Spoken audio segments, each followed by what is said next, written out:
There is a moment in the Gospel of John that does not get nearly enough attention. Mary Magdalene is at the empty tomb. She's been weeping. She turns and there's Jesus, risen, standing right in front of her. And he says to her, "Go and tell my brothers." Not, "Stay here and pray about it." Not, "Wait until you feel ready." Not, "Consider the theological implications before you speak." Go, tell, now. The entire history of the church was set in motion because one person opened their mouth at the right time. And here we are, 2,000 years later, with access to the most powerful communication tools in the history of human civilization.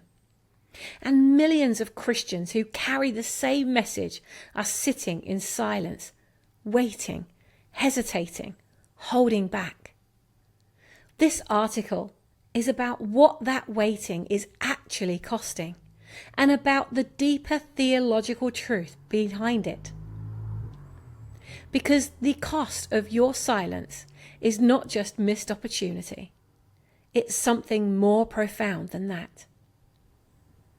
Every day you wait is a day someone misses your voice. In your digital network right now, the people who follow you on Instagram, who are connected with you on Facebook, who see your LinkedIn posts, who receive your WhatsApp messages, there are people who are searching. Not necessarily for Christianity specifically, but for something true. Something that holds up, something that speaks to the ache they feel in their ordinary life that success, entertainment, relationships, and achievement have consistently failed to fill. They're scrolling past content every single day. Some of it's funny, some of it's beautiful, some of it is genuinely insightful. None of it is what they're really looking for. And you, the person in their network who carries the thing that they're actually searching for, have not said anything. Not because you don't have something to say, but because you are waiting. For confidence, for a bigger platform, for the right words, for the right moment. The right moment was yesterday. And every day before that, when someone in your network scrolled past your silence and found nothing. We understand the hesitation.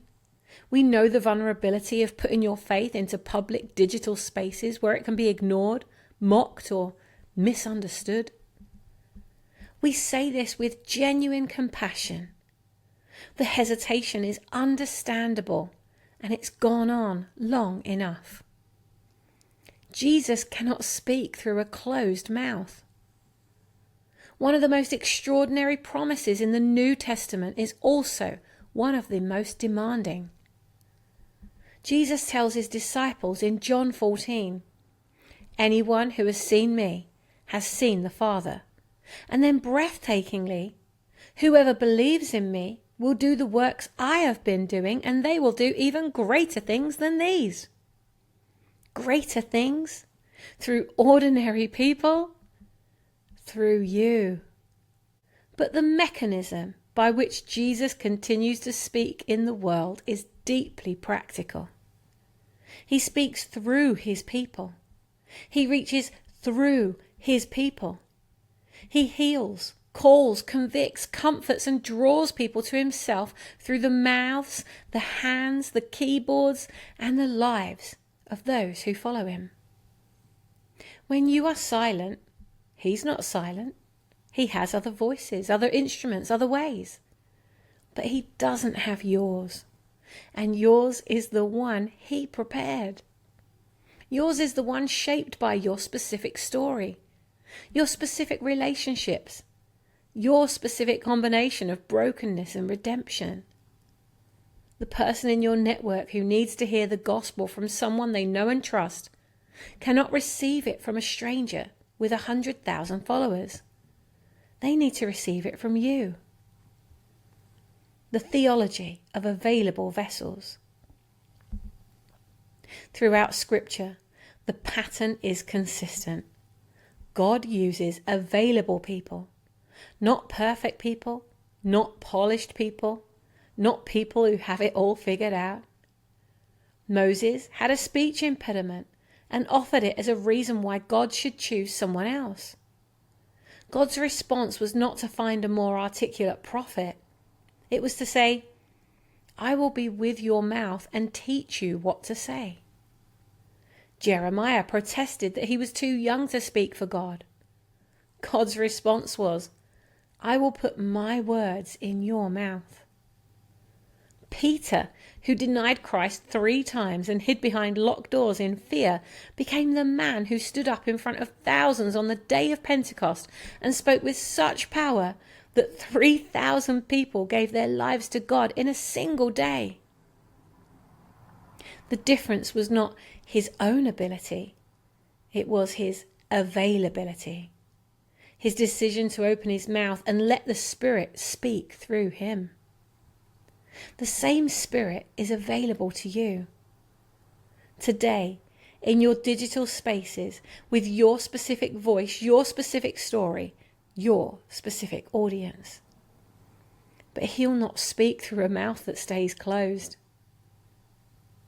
What waiting actually costs you? Every day you wait is a day when someone in your network searches for meaning and finds no answer from you. And it's a day when you live slightly smaller than the person God made you to be. Because every time we withhold what God has placed in us out of fear, we are, in a small but very real way, choosing the smaller version of ourselves. You were not made for minimal impact. How to start speaking? The antidote to waiting is not a strategy. It's obedience. One act of digital obedience today in whatever form is most natural to you. Before you do that, know your evangelism style. Because when you know the specific way God has wired you to share your faith, the first step becomes far less daunting. You're not trying to be someone else's version of an evangelist. You're being yourself, which is the only version you can sustain. Your voice is needed. Your story is needed. The person in your network who is the one honest post away from asking the question that leads them to God is waiting. Stop waiting with them. Take 2 minutes now to discover your evangelism style and click on the link in the description with this video. I'll see you there.